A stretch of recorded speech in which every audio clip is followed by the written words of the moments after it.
Good morning, everyone. It looks like Fallout 76 has free DLC, and it's called Wastelanders. And Wastelanders allows the player to interact with NPCs.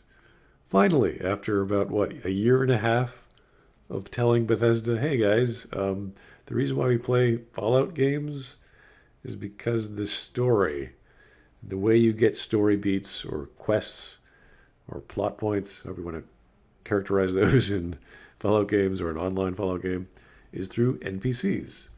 And you can interact with them finally. You can kill some. You can apparently have relationships with some, which is good. That's a good thing. Now, is it a little bit too late? I'd say so. This is a year and a half after the fact. So Fallout 76 still has its problems. It still has its bugs. As we can see, I don't need to show you multiple screenshots of bugs in Fallout 76, but this is pretty typical. So if you don't get those and you're playing the game, congrats, you're one of the few. But the problems are still kind of there. And yeah, I'm not saying it's not in a playable state, but it's in a more playable state, a more enjoyable state. You get NPCs. I'm sure there's loads and loads of fetch quests. Please go check out this area and find this thing. It's like, yep, that's pretty much what you do in these games. So one thing they did implement though is they brought back the old style method of conversation, which was taken out from Fallout 4. So they have skill checks based on your special stats, and there's how to describe it. It's kind of like because you're in an online game, you have to stay like there's no save scumming. You can't just like reload. So it's like once you make that choice, that's it. The problem is the choices don't have consequences. There's no real big deal. It doesn't really apply to things. A good thing about this is that because special was never really, was never really used in Fallout 76 much, aside from your base stats, that you have to thus buy items that beef up your stats temporarily, so you can have these choices open up to you. So like a charisma 8 plus, which is assuming you're going to be playing as a leader type character with a lot of your friends being supportive to you and your quest lines. Not the strongest solo player, but that's the kind of things you can do. And with items, that kind of makes items more valuable. Unfortunately, the choices, of course, don't matter much. There's no real lasting impacts, which is not what you want. You want choices to matter in story driven games. That's kind of the point, to play a game multiple times with multiple branching options. That's why we like BioWare games. That's why we like Bethesda games, or at least Fallout games. So, a little bit too late, too little too late. Hard to say. Obviously, I haven't touched this thing, but if people know about how the game has been progressing over the months, I'd love to know. I'm just surprised it took this long to get NPCs in a story focused game, or a game that should be story focused. I was assuming that multiplayer would be the focus on launch, aside from all the bugs and bug fixing. But I'm glad to see Fallout looking better, even marginally so, because Fallout's one of those beloved franchises. And sadly, there's no real independent mod support. I don't think Bethesda allows that.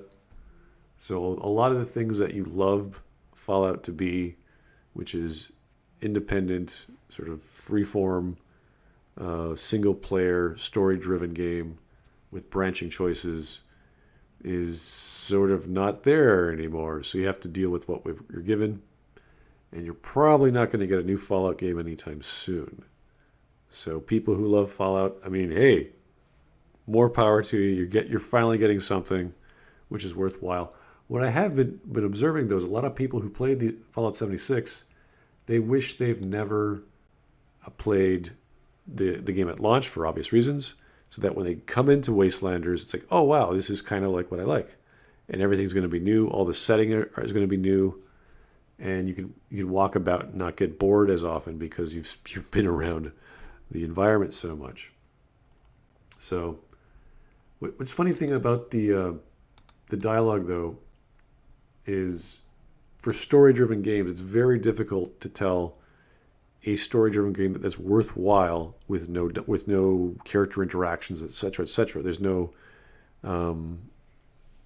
like the interactions have to be very poignant, very sparse, and very specific for that to work. And the only game I could think of that did it well was a game called Immortal Defense, which was I think it's at least 15 years old. I can't remember when it first came out. This was the Steam release of the game.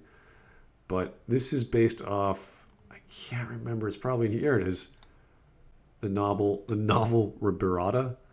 So they actually got a novelist to do the writing in the game. And the writing of the game is very straightforward. It's like a page of dialogue or a page of whatever. And then you have one of the gods talk to you, and they're talking about how time has passed and this is what's happening and now you're doing this. So it's a very experimental game. It's very psychedelic. There's all these weird colors and paths, and it's a tower defense, of course, but it has this very interesting, weird story, which you're like, okay, I want to see what happens next. And this is the only example I can think of where you have very, very sparse characters that you don't interact with in a multi-path choice branching narrative. It's just dialogue after dialogue. Or narration after narration, that I was interested enough to go, okay, this is kind of cool. This kind of works. When you have this sort of game, which is multiplayer, where the choices don't really matter, there's really not many branching paths aside from dialogue options, which are stat-based, I don't know how that works, especially when consequences don't mean anything. And comparing that to like Fallout 3 or Fallout 4 or Fallout New Vegas, where you do have these options, it's a big contrast. So it's kind of like, I don't know, going on a weird bus ride and they have hot dogs. You're like, oh, hot dogs. I love hot dogs. But the hot dogs are really bad because you've gone to the Fallout hot dog store. You're like, oh, wow, I love these hot dogs. I can put anything I want on them. They're customizable. They have a really good story behind them, like where the hot dogs came from. There's all this history of who makes the hot dogs.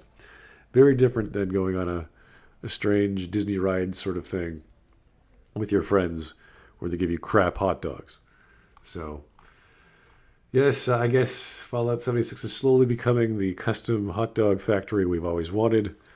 But I think it's going to be a long time before we get our good quality Fallout experience we've always wanted, sadly. Anyway, hope people who play the game are getting even a little bit of what they want, and everyone's having a great day. Take it easy, guys.